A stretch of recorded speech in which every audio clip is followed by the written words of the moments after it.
ঘরবাড়িগুলো পরিবর্তন হয়ে গেছে। পুরাতন পরিত্যক্ত ঘরের স্থলে বিশাল প্রাসাদ শোভা পাচ্ছে। আগের রাজপ্রাসাদগুলো পরিত্যক্ত অবস্থায় পড়ে আছে। তিনি এখন যে সমস্ত চেহারা দেখছেন সেগুলো পরিচিত কোনো লোকের চেহারা নয়। নদীর স্রোত আগের মতোই বয়ে চলছে। পরিবর্তিত রূপ ধারণ করে ঘরবাড়ি ও বনবানানি ঠিকই আছে, শুধু নেই আগের মানুষগুলো। তার দৃষ্টি বিচলিত হলো।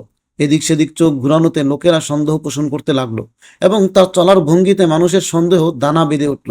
পরিশেষে লোকেরা তাকে ঘিরে ধরলো।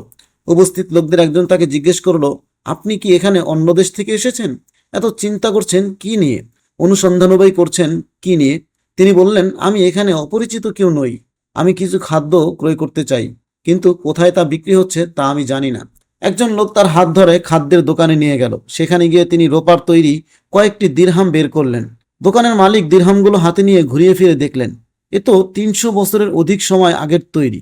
সে ভাবলো এই ব্যক্তি হয়তো কোনো গুপ্তধন পেয়েছে। সম্ভবত এই দিরহামগুলো ছাড়াও তার কাছে বিপুল পরিমাণ দিরহাম রয়েছে। দোকানের মালিক তাই বাজারের লোকদেরকে ডেকে একত্রিত করলো। এবার গুহাবাসী লোকটি বলল, হে লোক সকল, দেখুন, আপনারা যা ভাবছেন বিষয়টি আসলে তেমন নয়। এই মুদ্রাগুলো লুকায়িত অসংখ্য সম্পদের কোনো অংশ নয়। গতকাল মানুষের সাথে কোনো এক লেনদেনের সময় তা আমার হস্তগত হয়েছে, আর এই তো আজ আমি তা দিয়ে কিছু খাদ্য ক্রয় করতে চাচ্ছি। আপনারা তাতে এত আশ্চর্য বোধ করছেন কেন? এর কোনো কারণ তো আমি খুঁজে পাচ্ছি না।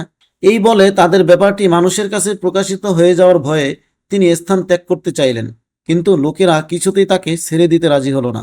ভিড় ভেঙ্গে দিয়ে কিছু লোক একাকী তার সাথে নম্র ভাষায় কথা বলতে লাগলো।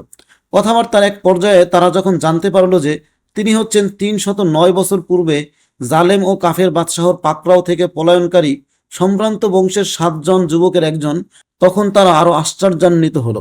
তারা আরো জানতে পারলো যে তারা হলেন ওই সমস্ত যুবক যাদের অনুসন্ধানে বাদশাহ সকল প্রচেষ্টাই করেছিল, কিন্তু তাদের কোনো সন্ধান পাওয়া যায়নি।